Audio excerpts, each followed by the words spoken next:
have realized they have not lived to the obligation they had in the CPA. I was the representative of the SPLM in Europe for 15 years during the war. I was the head of the mission of government of South Sudan here in Kenya since the CPA was signed until February.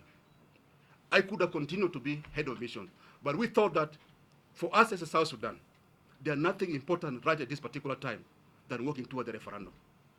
Because this referendum will determine whether we exist as a human being or we become slave forever. Ask yourself a question. If somebody is sitting on your neck with his weight and he say, you are my brother, what kind of brotherhood is this? Khartoum has been putting the weight on people of South Sudan. What kind of brotherhood is this? What kind of unity is this? The unity between South and Northern Sudan died. There's no more unity. What is important here is the international community has to wake up to reality, that there's no more unity between North and South. What is important is that this referendum is to affirm the will of people of South Sudan, that is independent of South Sudan. Because what is it uniting us? Is it this geographical space called Sudan? Since independent, Sudan got independent now 54 years ago. After 54 years of independence, 39 years has been war. I repeat, Sudan got independent since 1956. Sudan is independent now for 54 years. Out of the 54 years independent, 39 years has been war. The first war started 1955 to 1972. That is 17 years. The second war, 1983 to 2005.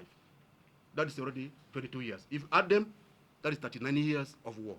Ask question, any country, any community, why should they subject themselves in war this kind of period? There must be a reason. The reason being is oppression, marginalization, enslavement of our people. That's why what put us to war. We don't need war anymore. The people of South Sudan need peace, need to coexist. But Khartoum, under the leadership of Bashir, continue to impose war on us. And it is very painful when you hear African Union rally to support Bashir. I was in Kampala during the African Union, so-called African Union decision to support Bashir. I did not attend Kampala meeting as a member state. I went there as a representative of civil society organization, as an observer.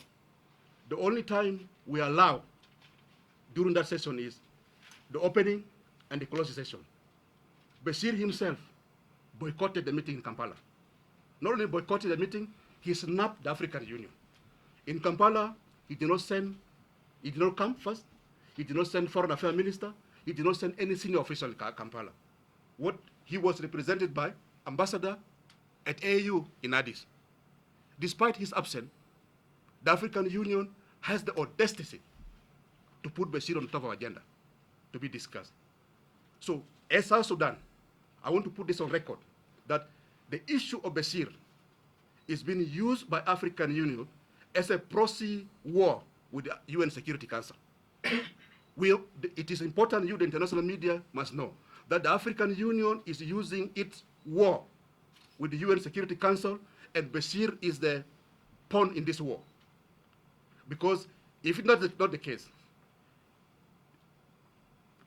Bashir is just one person. John Garang died. He is the key to CPA. Did the CPA die when John Garang died? Not, of course. The CPA is bigger than one individual person, John Garang. In the same case, even if Bashir go to Hague, the CPA will coexist. We want those who are advancing argument that if Bashir go to Hague, the CPA will die. CPA is not Bashir. We, people of Sudan, cannot be put hostage to one individual called Bashir. Everybody must account for his crime. If he has not committed any crime, why can't you not go and clear his name? Just like everybody has done. This disgraced position of African Union, as a citizen of Africa, I feel we are disgraced. Because African Union has decided to follow the footsteps of OAU. whereby a club of head of states defend one another, does not care whether one commit crime or not. It's a club. When you're a club, just like a mafia, you support one another. We are very bitter. No mistake the way our African leaders are behaving. Because what's happened in South Sudan is not a matter of joke. Because we sacrificed 2.5 million. And more people are suffering. And nobody should play with that kind of situation. That's why we are not happy. So we are saying this, that there are two elephants fighting. The African Union and UN Security Council. And the grass is people of South Sudan. We become the grass in this fight. We have been sacrificed because of that. When we were in Kampala, we were expecting African Union to work out a program, how to prevent war in the region, how to see that the referendum take place within the time frame. What African Union did was they just reaffirmed that they want the referendum to take place by 9 January 2011. The second step to say that they want the outcome of this referendum must be respected by the both parties. That's all what African Union say. We expect them to go beyond that statement. We expect them to announce financial support for referendum. We expect African Union in Kampala to say that we are sending observers on the ground. We are sending experts on the ground. We are sending technical people on the ground. We are appealing to member states to ask volunteers to gain help in civic education. This has not been done. This also applies to IGAD. IGAD has not done much for people of South Sudan since signing the CPA. What they have done until now was they signed the agreement, Bashir veto. I repeat, President Hassan al-Bashir has vetoed all meetings of IGAD in which the CPA could have been evaluated since 2005. The first meeting ever which took place after the signing of the CPA was after the 5th anniversary of CPA. And that meeting also, you all the members of the media know what is the outcome of that statement. So I am saying this, in light of this current political situation, we are appealing to Kenya as the chair of IGAD subcommittee to call for emergency meeting of IGAD, to look at the 129 days left, and to ask international community, as His Excellency the President have said recently in Switzerland, that he appealed to international community to leave its obligation. We will come the statement of the President of Kenya in commercial meeting in Switzerland, that the international community has to leave its obligation. But we want Kenya to take a lead in this because it's the chair of IGAD subcommittee on Sudan. Now, if it cannot handle this thing, and let this thing be referred to other level. But speaking as South Sudanese citizen, because I am not government representative, I'm speaking as South Sudan Civil Society Organization, that we have no faith in African Union. The African Union has failed Africa in Darfur and in Somalia. Somalia is bending, African Union is sitting. To see what happened in Somalia today. Where is the African Union? What happened in Darfur? Where is the African Union? So we have no faith in African Union helping us to overcome this problem. We want international community to step in to avert war in Sudan and must exert pressure on Bashir to move beyond just photo opportunity for the media that they have agreed on a number of issues. Ladies and gentlemen, this is a very emotive issue. We also want to say that President Hassan Omar Bashir, on one side, smiling that he is for peace and is arming militias to cause insecurity in South Sudan. Only last week, the SPLA have captured a helicopter pilot by 2 Russian and Kazakhstan citizens, ferrying arms and some guerrillas who are to destabilize. This had evidence available. Member of press, you can go to Juba and you can be shown this one. What more evidence does the world need to prove that Bashir is trying to destabilize the CPA, even a referendum? Because they realize that the will of people of South Sudan is going to go for independence. No amount of propaganda, no amount of bribery can bribe the people of South Sudan. because what we have is a matter of dignity and being slave. So we are saying that this statement, that the Lord resistant army, which has been fighting in Uganda, is the baby of National Congress Party. Ask yourself a question. Some of you are mother, some of you are father here.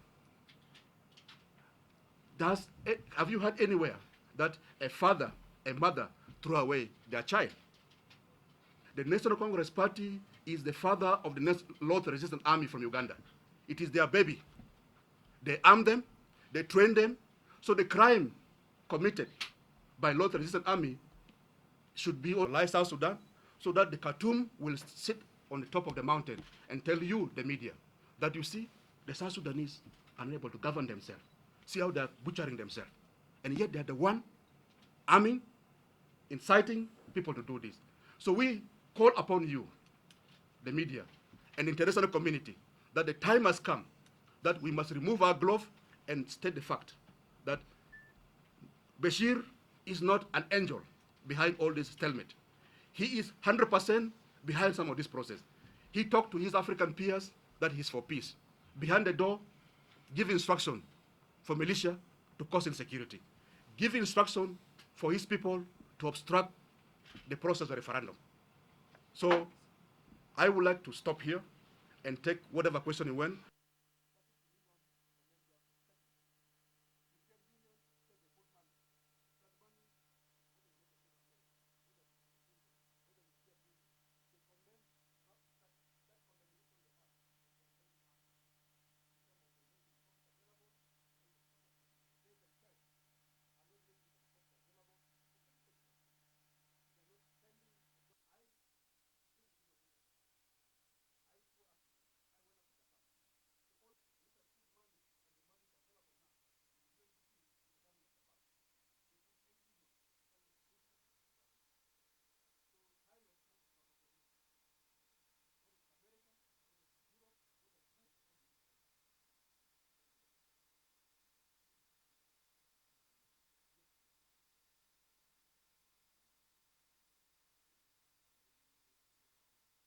To avert the war.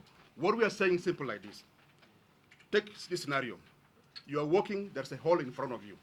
Is it good to wait until you fall into the hole in the ditch, or it's better to prevent it?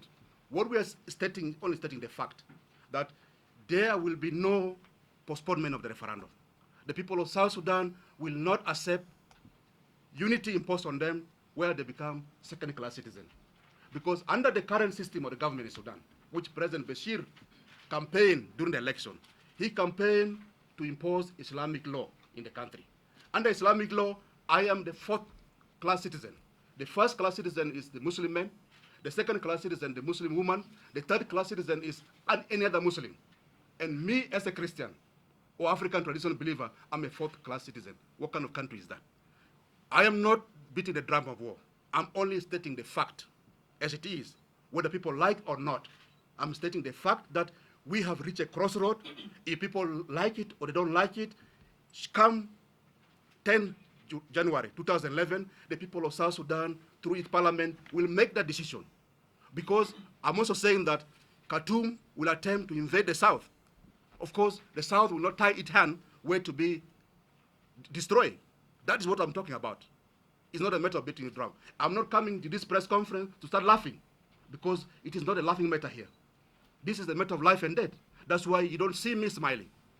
And I cannot smile when the situation is like this. I just want to state the fact to you, and there's no way you can come here smiling when you know what is expecting. Thank you. Next. For that the people of South Sudan will have the right of self-determination and inter alia. What is inter alia? Any other means. Go back and look at CPA. So any other means for us, we are going to use our parliament, because this parliament is elected by people of South Sudan. Let me walk you back a bit. In the CPA,